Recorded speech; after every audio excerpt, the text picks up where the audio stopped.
me know when you hop on live if you can hear me, if you can see me well. It's the very first time I'm going live on my Instagram and on my Facebook page at the same time, as well as in my private group. So I just want to make sure that you guys can hear me well and that you can see me, because sometimes there are glitches that happen. I'm just going to take a few seconds just to share the video inside my private Facebook group, and then we will get started.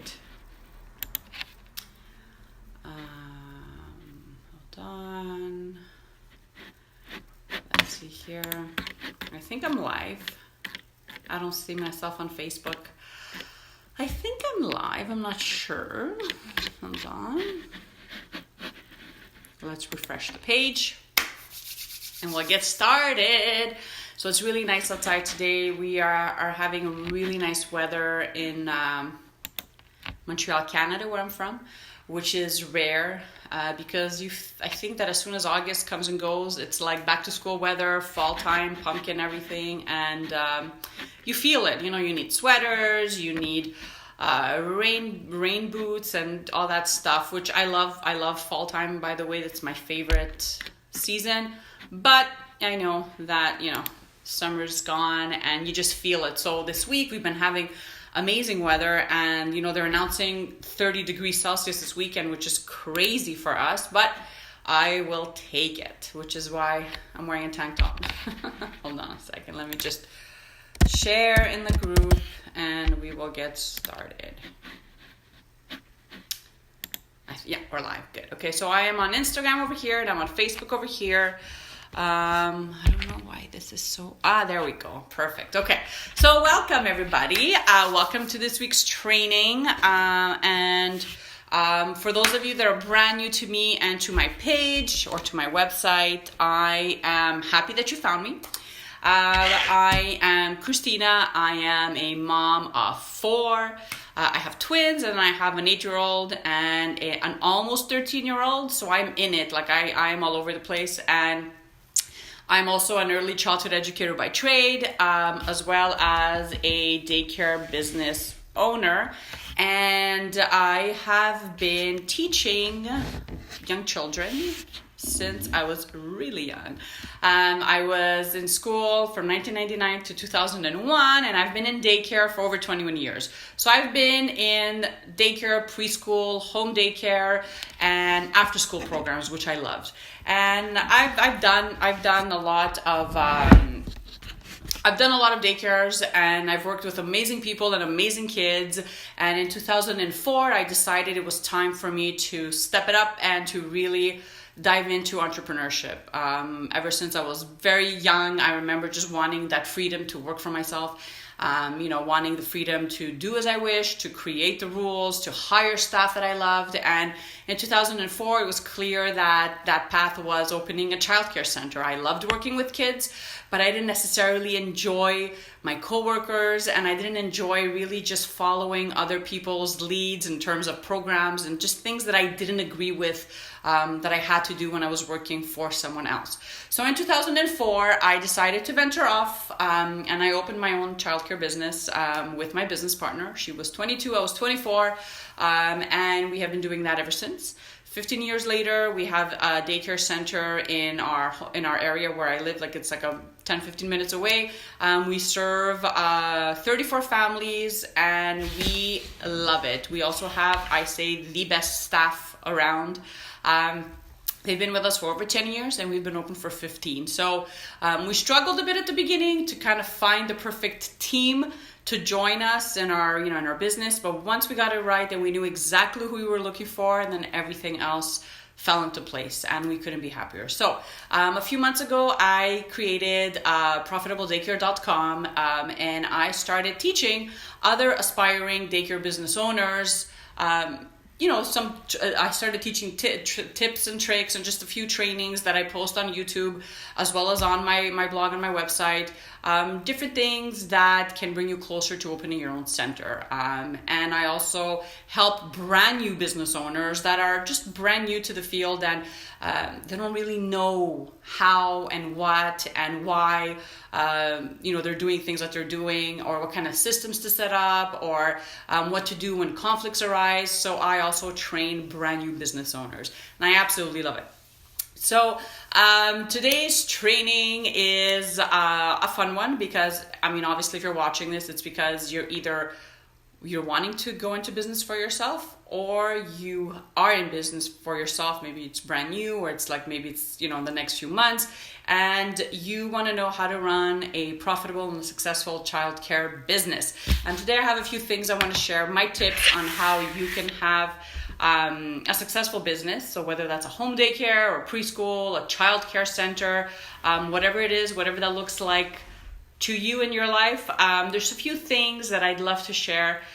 These are things that I learned throughout my 15 years as a daycare business owner, and they're not necessarily things that I had set up from the beginning, right? But these are things that I learned so that I want to share with you in hopes to help you out in your business adventure. So first thing you need to set in place is the proper mindset.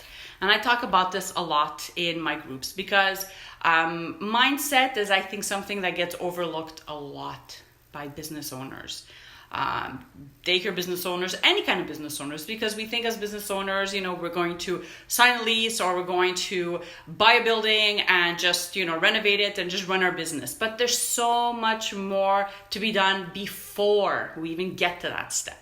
Because chances are that you are coming in with an employee mentality where you've been told what to do and how to do it.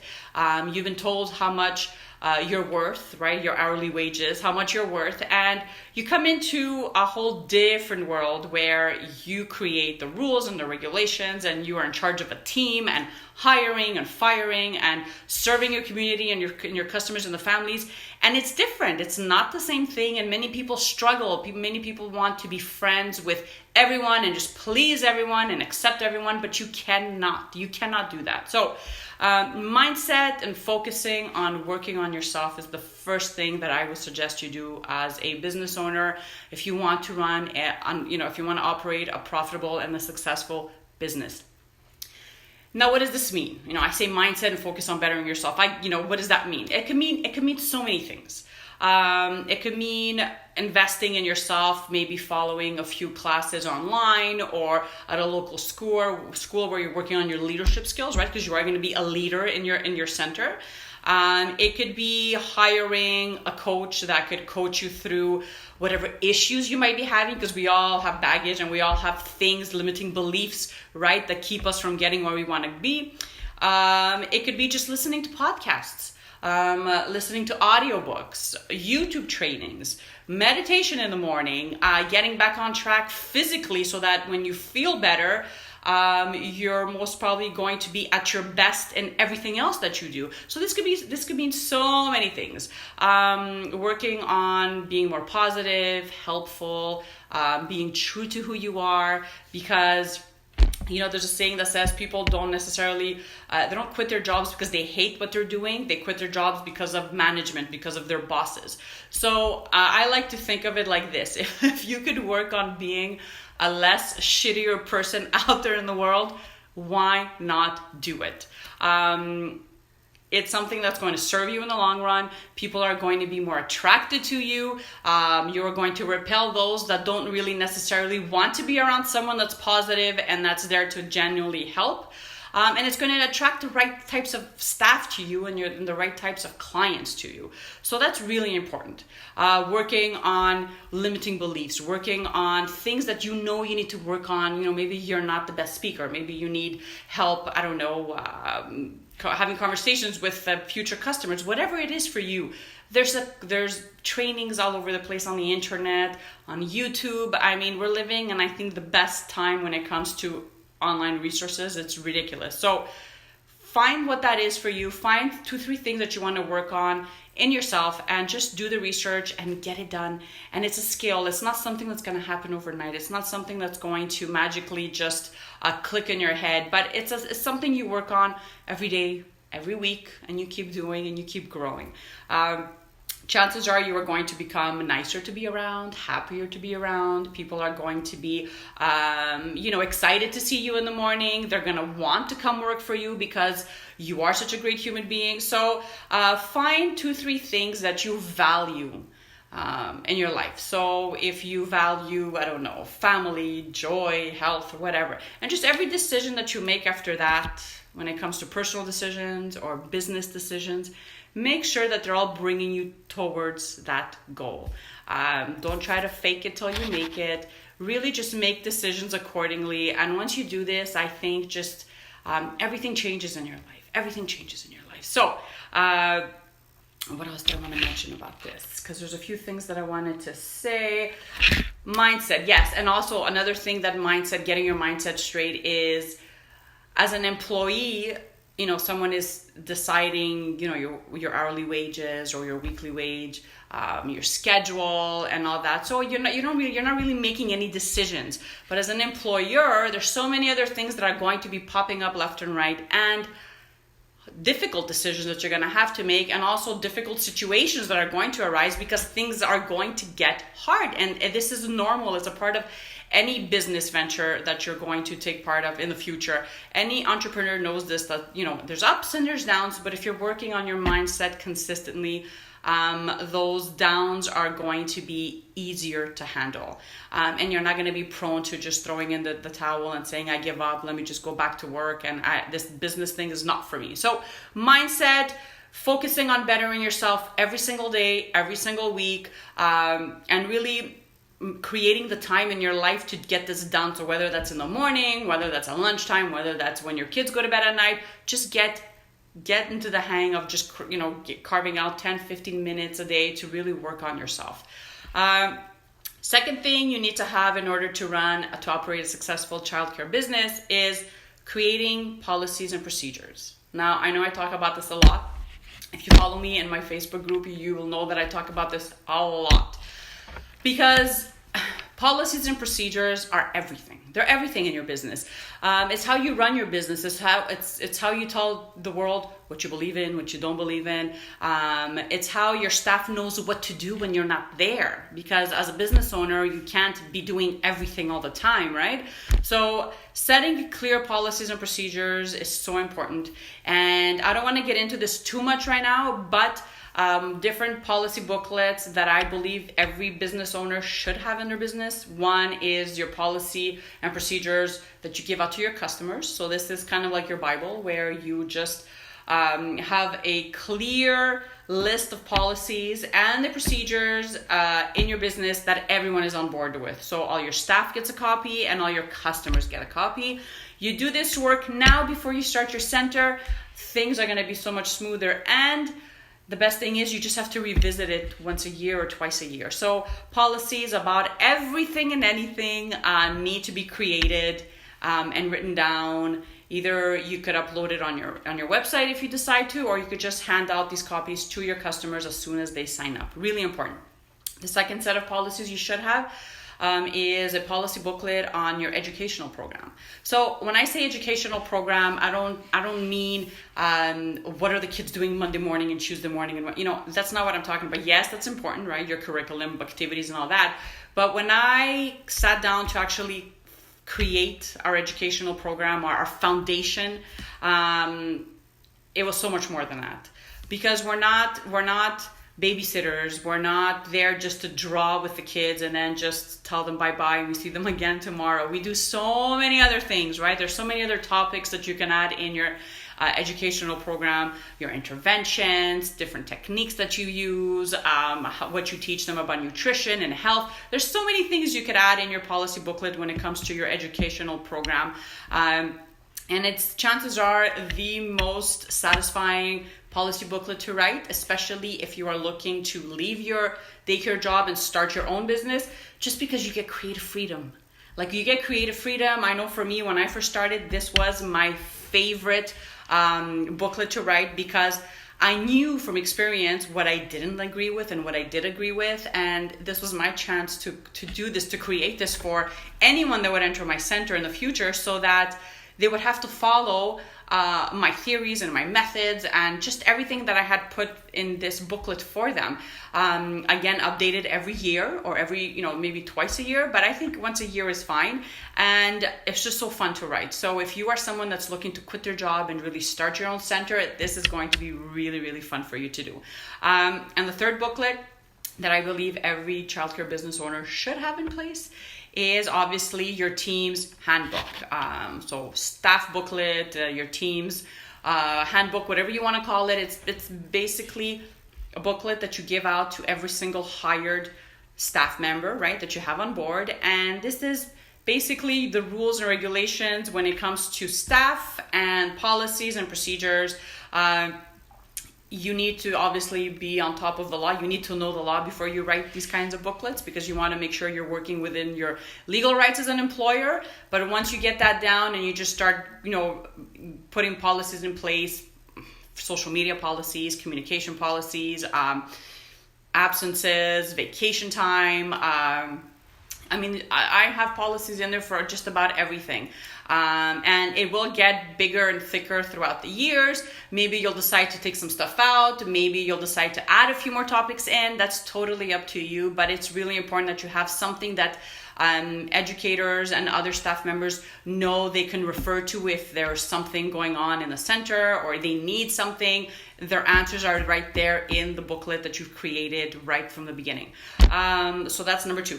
Number 3, the number 3. So now, number 3, automations, outsourcing, and delegations.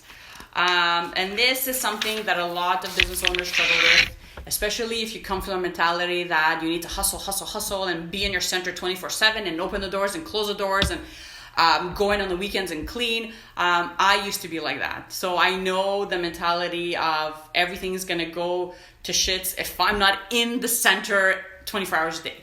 But you can't be in the center 24 hours a day, because you are going to burn yourself out, and then you're not going to be good to anybody. So we don't want that for you. So you need to have systems in place. So depending on how big your center is or how small it is, you can automate so many things nowadays. You could automate your wait list. You could automate payments. You could automate billing. You could automate check-ins and check-outs. You can automate communication between your staff and the parents, through apps, through softwares. Everyone's on an iPhone nowadays. Parents are on an iPhone. The staff's on, they have iPhones on them. So there's so many things accessible to childcare business owners nowadays.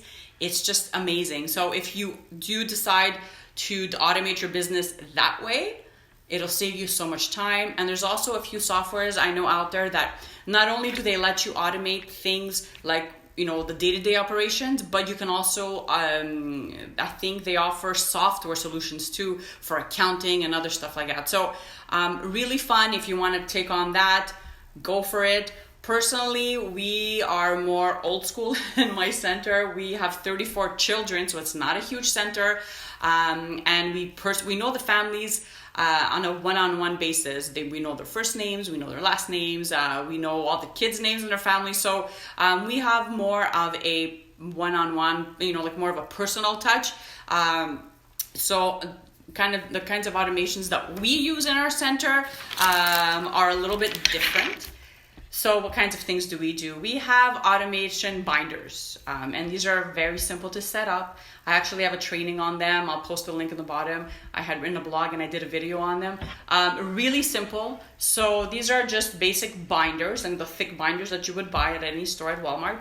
And you set up your systems in there. So I have a binder for a hiring process. There's a binder for the interview process. There's a binder for onboarding new staff. And what the binders have inside is everything that I need to know. Let's say when I'm onboarding someone, questions to ask during the interview, questions to ask in the interview, the hiring process, my thoughts on the interview, any kind of paperwork the employee needs to sign, police check paper, background check, all sorts of stuff, everything that I would need to know to, for example, onboard a brand new staff member is in the binder. So I don't have to look anywhere else. I just grab the binder, open it up, and everything is there. And I have that for everything. So I have a binder for the laws in my province, because I'm in Quebec. And I have a binder for all my newsletters and templates and all that. And the educators, which I love. We did this a few years ago and it saved us so much time. They have binders in their classrooms. And the binders have lists of the children in their class, allergies, med sheets.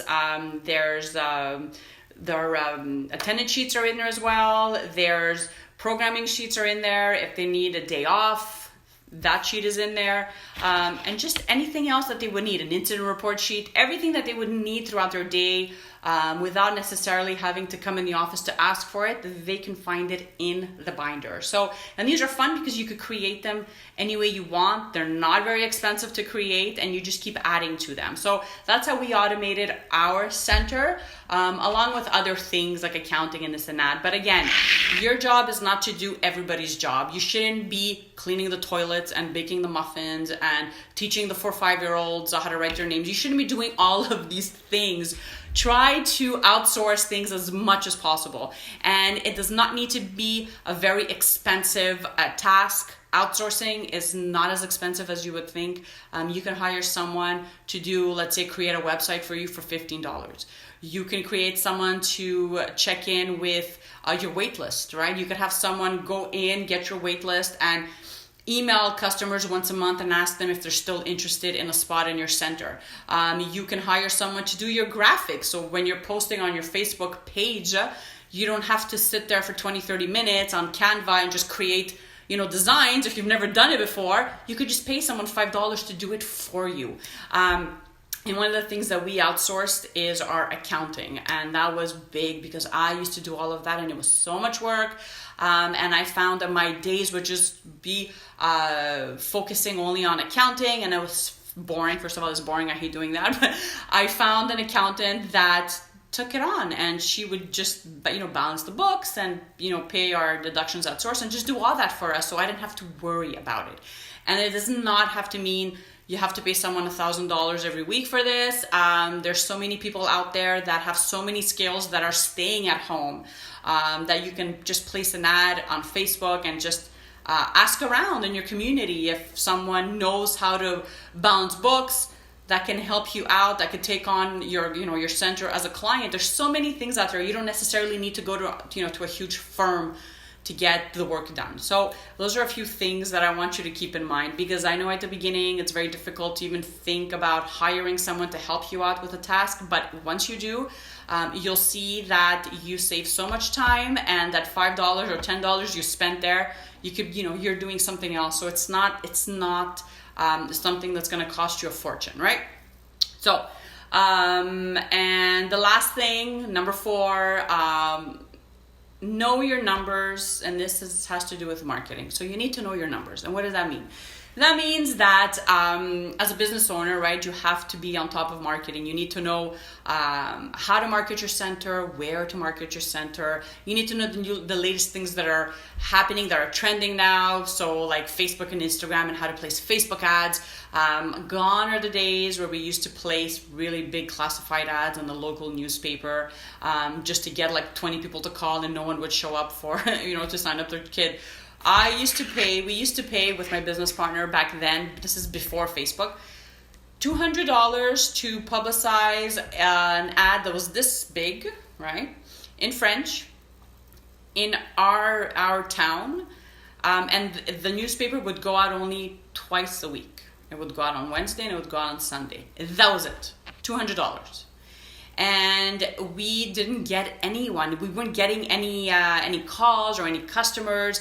The people we were getting are not the ones that we wanted. But when we started investing and really learning Facebook ads, it was like a whole new world, because now that $200, I could have an ad out in front of people's faces every single day, all day long, not just on a Wednesday and a Sunday. It was all day long. Parents are on their phones all the time. Customers are on their phones all the time. People are always on Facebook and on Instagram. So why not put your business in front of them and just market that way? So if you spent, let's say, $200 on an ad in your local paper and you got one lead, meaning someone to sign up, in your program, compared to spending $200 on Facebook for 30 days worth of ads, but you actually got, let's say, 20 people to sign up and 5 customers out of those 20 signups, it's still better. So you need to know how much it costs you in advertisement, and how much it costs you to publicize your center, and what the fee is for every lead, every customer you sign up. Really important, because then you'll know where to focus your energy. You're not going to go spend your time somewhere where you know you're not getting any any registrations or any action happening, on your Facebook, not your Facebook, your old school, what are they called? Paper ads. There's no use for those anymore. So make sure that you know your numbers. Make sure that you are marketing to those that you want to work with. So you wouldn't be, marketing to the entire planet, because the reality is that your center is not going to fit every single family out there or every single future employee, let's say. You're not supposed to try to make everyone happy.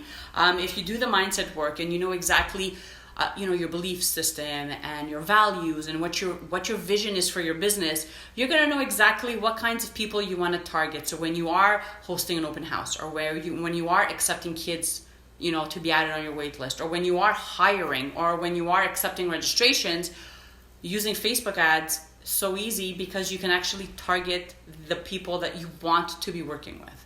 And that's amazing. So you can target people according to age, according to gender, parents, where they shop, what kind of books they read. I mean, it's crazy. You can get your business in front of so many people, but you can actually target your ideal customers and your ideal employees. And I think that's amazing. So make sure you know your numbers. Make sure you know what's working for you in your business, to make sure that you have that steady stream of registrations and signups coming into your center every month. Really important. So that was it. Those were my 4 tips on how to make sure you're operating a successful childcare business. Before I let you guys go, because I have to go pick up my son from school, I wanted to mention a few things. Number 1, make sure to sign up for my newsletter over at www.profitabledaycare.com. Hop on over, sign up. I send out a vlog. Should I call it a vlog? It is a vlog because it's a video. Every single week, to everyone that's subscribed. Make sure you hop on over to my YouTube channel, follow me there, because I post the weekly trainings on there as well.